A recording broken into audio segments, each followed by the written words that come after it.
Guys, this is going to be a very quick review of my elevator buttons I printed earlier today. Okay, so this is a Schindler MT, if you didn't know.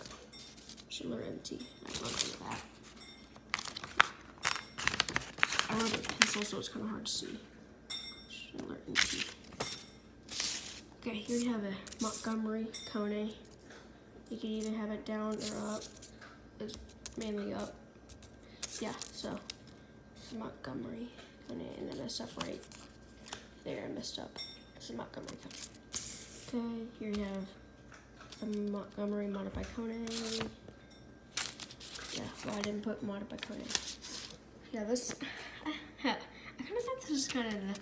I kind of thought this looked like the elevator at Tiny Small Sears button there.